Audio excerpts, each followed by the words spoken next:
जय हिंद दोस्तों। आज के इस लेक्चर में हम लोग बात करेंगे नुनो डी कुन्हा के बारे में। Nuno da Cunha one of the most important Portuguese admiral who became governor from 1529 to 1538 AD. 1529 से लेके 1538 तक वो भारत में गवर्नर बना रहा और इस दौरान उसने बहुत सारी जगह बदलाव किए और बहुत सारी जगह फैक्ट्रीज लगाई, जिनमें मेन बदलाव है कि he has transferred his capital from Cochin to Goa in 1530 AD।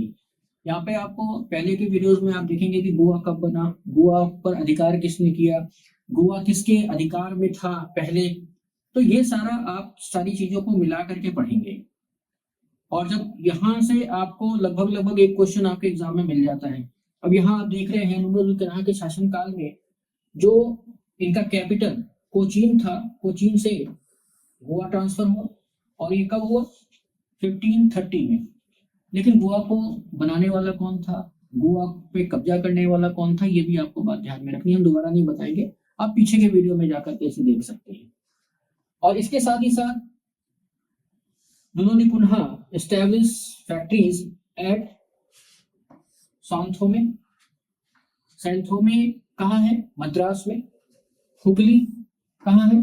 Bengal में। इन दो जगह इसने अपनी फैक्ट्रीज स्थापित करी थी और वो फैक्ट्रीज काफी बड़े पैमाने पर बिजनेस करती थी। और आपको पता है कि मद्रास, हुगली, ये सारे जगह जो थे वो अपने बिजनेस में काफी अच्छे व्यवस्था में रहे हैं।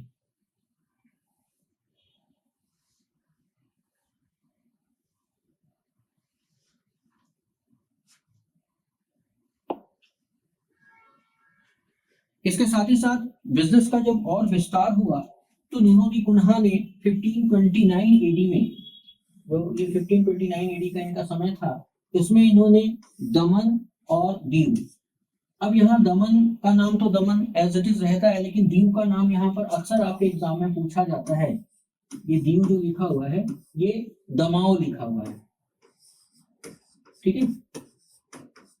तो हिंदी में भी लिख दे रहे हैं जो बच्चे थोड़ा सा हिंदी में भी, क्योंकि ये सारी इंफॉर्मेशन जो है अदर एग्जाम के लिए भी इंपॉर्टेंट है। तो दीव को क्या किस नाम से जाना जाता था उस समय? दमाओं के नाम से। तो अक्सर पूछ लिया जाता है कि व्हेन डिड नुनो डी कुन्हा कैप्चर दमाओ और दमन, तो आपका सीधा सा आंसर होगा 1529। और ये टेरिटरीज किसके अधिकार में थी? ठीक है, ये बहादुर शाह के अधिकार में थी। अब इसके पहले के वीडियोस में हम बता चुके हैं कि बहादुर शाह इसके अलावा किन किन क्षेत्रों पे अधिकार किया हुआ था, तो वहां से जाकर के आप और इंफॉर्मेशन कलेक्ट करके अपने नोट्स में उसको वेरीफाई कर सकते हैं या नोट्स को बढ़िया तरीके से बना सकते हैं।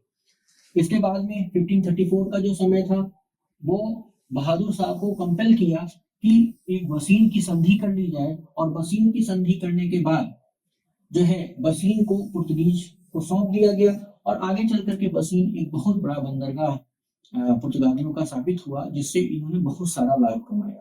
तो यहाँ पर अब आपके इंपॉर्टेंट क्वेश्चन में क्या क्या आ जाते हैं कि when did Daman and Diu captured by Portuguese and what are the role of Bahadur Shah and what are the role of Bahadur Shah in treaty of Bassein. तो यहाँ पे ये ध्यान रखना है कि ट्रीटी ऑफ बसीन में बहादुर शाह का रोल क्या था, ठीक है।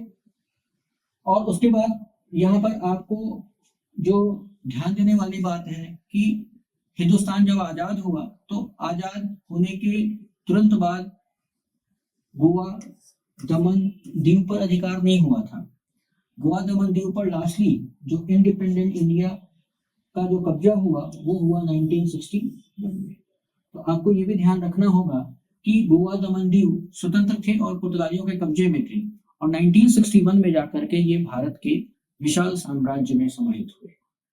तो यहाँ पर एक अच्छा सा क्वेश्चन आ जाएगा आपका। तो इस लेक्चर को आप बहुत शॉर्ट में ना समझिए, बहुत शॉर्ट में इसलिए बताया गया है ताकि आपके जो मेन कंटेंट है जो नुनो डी कुन्हा से पूछे जाते हैं वो इस लेक्चर में आपका जो 5 से 10 मिनट का जो लेक्चर है ना, इसमें आपके पूरे कंटेंट दे दिए गए हैं। इसके अलावा नुनो डी कुन्हा से कोई इंफॉर्मेशन आपके एग्जाम में नहीं आता है, ठीक है। नेक्स्ट लेक्चर में हम लोग बात करेंगे कि पुर्तगालियों का और ज्यादा वर्चस्व किन किन क्षेत्रों में था और कौन कौन लोग थे जो महत्वपूर्ण योगदान दिए पुर्तगाली साम्राज्य में। Thank you.